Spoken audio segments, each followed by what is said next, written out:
pleased to be joining you via electronics at the Nature and Wellbeing Summit. I'm a great admirer of your organizations in the Bristol 2015 European Green Capital Program. There's much we can learn in the U.S. from what you're doing, but maybe I could describe a bit of what's been happening in the U.S. and other countries as I understand them.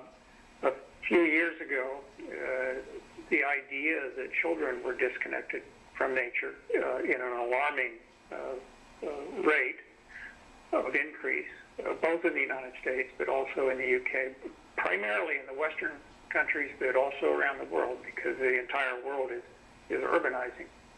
That idea began to spread, and with that idea spreading came the notion that much more should be done other than lecture parents, that institutionally there had to be attention paid to this by conservation organizations, by land trust organizations, by health organizations, by education. In the United States, if I could talk about education for a second, the trend has been toward more and more testing, less and less time outdoors. Field trips have been abolished in many schools. The idea of experiential education has taken a back seat to testing. That is true, too, in many other countries, maybe not to the extent of the U.S., but particularly here. And as part of that, we have decided in the U.S., at least the school boards did, that all we needed to do is pour more computers into the classroom and everything would be fine. That's not quite working out. There is a counter movement toward that forceful movement of nature preschools, of forest schools. We tend to call them nature preschools here in the United States.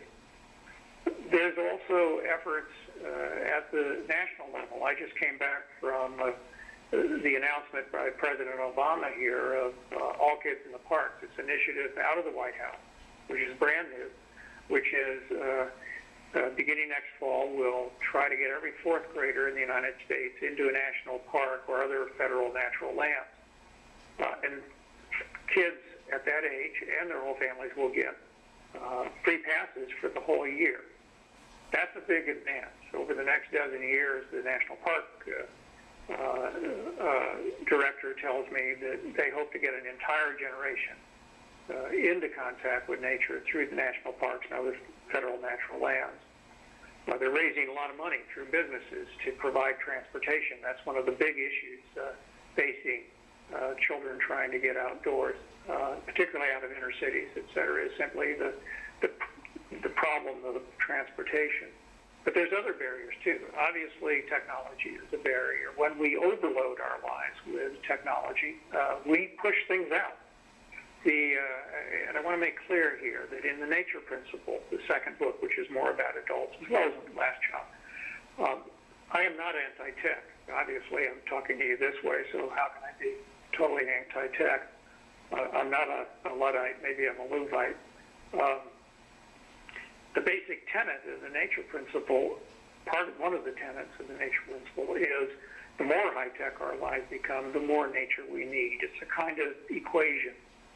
Right now, in the United States at least, kids are spending about 54, 56 hours a week plugged into some kind of electronic medium, electronic entertainment. Adults, I think probably if we were tested, we might be even worse than that. The people who study, we pay a price for this, the people who study the human senses no longer talk about 5 human senses. They talk about, conservatively, about 10 human senses and as many as 30 human senses. They all have names and they're very interesting. We have some of the ability of bats to use echolocation. Some people who've lost their sight are using this. We have the ability to track just with our nose through a wooded area.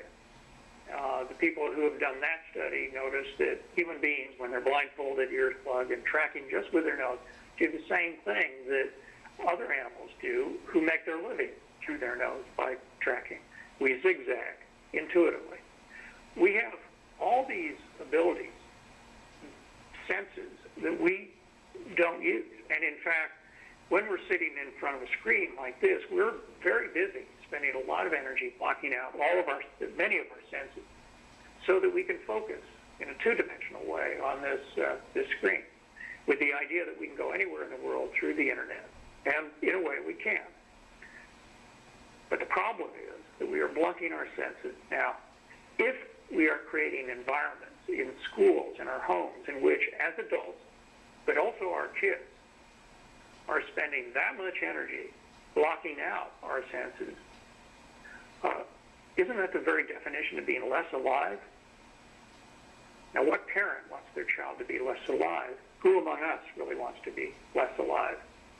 Maybe some do, but I don't think you do, and I don't. The good news is that a body of evidence has emerged in the last dozen years. Attention deficit disorder, kids, and I presume adults as well, based on the studies of kids who have attention deficit disorder, those symptoms get a lot better with just a little bit of contact with nature. A walk through trees in the woods, in an urban park, the symptoms go down. Cognitive functioning increases, creativity increases. In terms of physical health, adults have been tested on indoor gyms, treadmills in indoor gyms, compared to expending the same amount of energy in green exercise, going outside to garden or to hike. Both groups burning the same number of calories. The people on the treadmill indoors do much better. Their health gets better, their blood pressure, their psychological well-being becomes better. But the people who do this outdoors, spending the same number of calories, get even better. Ultimately, this makes great sense because for all of human history and prehistory, human beings in their formative years went outside, spent most of their time developing, either playing or working in natural settings. And only in the last few decades has that reversed. As of 2008, more people in the world live in cities than in the countryside. That's a huge moment in human history. That means one of two things. Either human beings will increasingly lose whatever connection they still have to nature, or it means the beginning of a new kind of city in which it's no longer enough to conserve nature. Now we have to create it. As strange as that sounds, when you begin to think about the future of cities as places rich with nature, they look different. I think when most people conjure up images, if they're asked to conjure up images of the far future,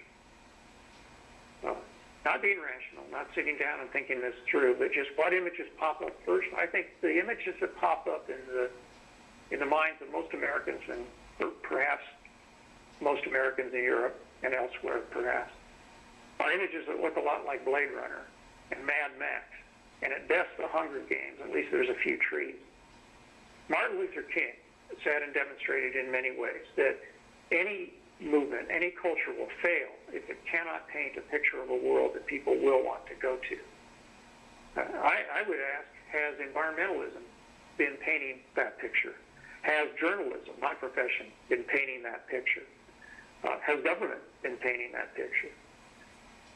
Yes, they talk about a sustainable future, but do they talk about something that is better than that? A beautiful future, a full of life future, a nature-rich future.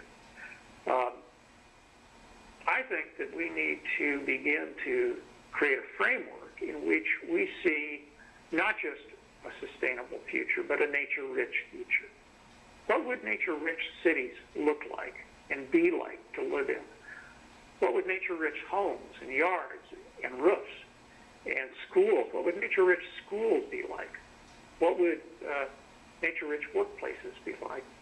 Biophilic design, which is an emerging part of the architectural world, which I'm sure you know about, shows that workplaces that are designed with nature woven into them and then kept there from the beginning, the workers in those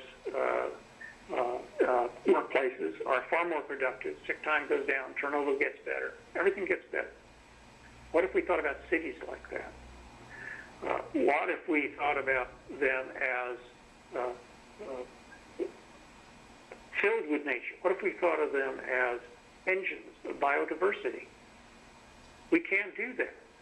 Right now, I'm looking out at our backyard. My wife took the lead, and we now have an all-native, or mostly native species backyard. We're seeing butterflies, California butterflies show up, native butterflies we've never seen before, native bees that we've never seen before. It's filled with life, and the great news is I'll never have to mow again. What if it wasn't just our yard? What if it was the next yard, and the next yard, and a couple of yards that way? And pretty soon we might have wildlife corridors going through whole cities, and then connecting those cities on private land, not only public land, but private land. The effort that you have going there, the Nature Wellbeing Act, I just read that, and I'm very excited about what you're proposing there, because that is a holistic way to look at the future.